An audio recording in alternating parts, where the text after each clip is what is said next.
stunning hypocrisy from the corrupt Democrats who rule over crime-ridden Chicago. As homicides skyrocket in the Windy City, up 29% year-to-date since 2020, Mayor Lori Lightfoot can sleep soundly at night, thanks to her secret army of cops.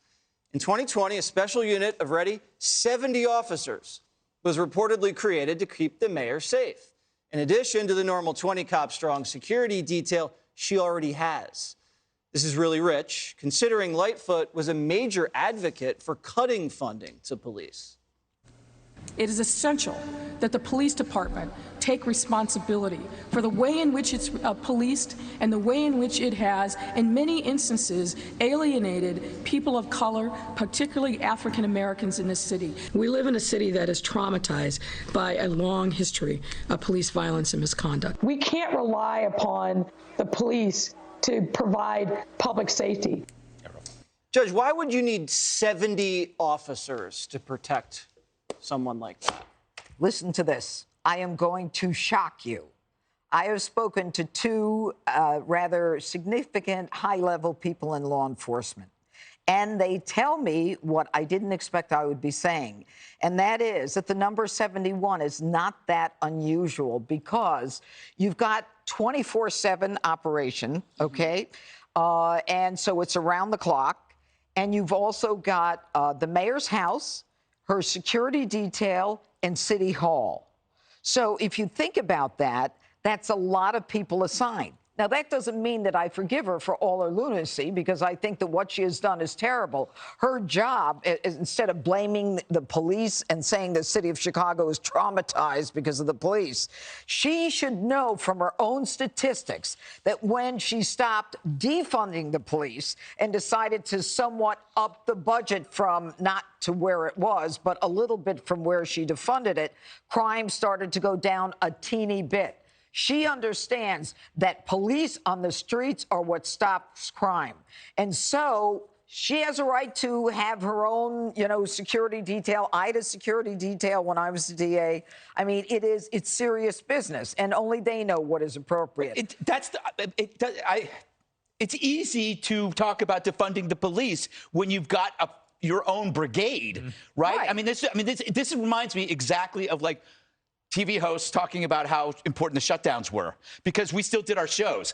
She never had to deal with the consequences. She never had to talk to the victims or worry about crime because it didn't touch her. This has been a problem with in every city. They have to be stripped of this stuff. The moment that they say that they're going to defund something, they should be stripped of it immediately because they've got to live. They should walk the walk, right?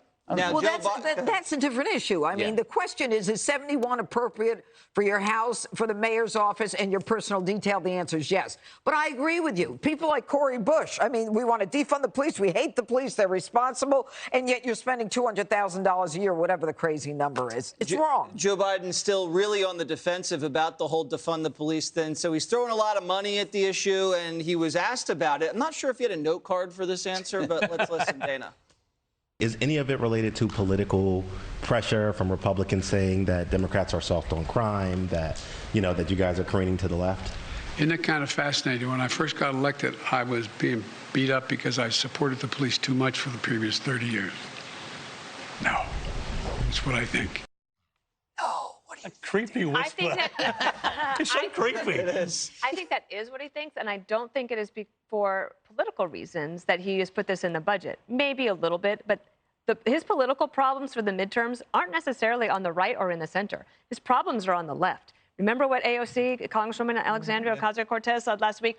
Nobody on the left is energized by him. Nobody wants to get out there and campaign. They feel disappointed by him. And midterm elections are about your base, and he needs something for the base. That's why he put in the billionaire's tax, which probably won't go anywhere. And it was easy for him to say, give more police money to police. I think he personally believes it, but all the people on his left do not.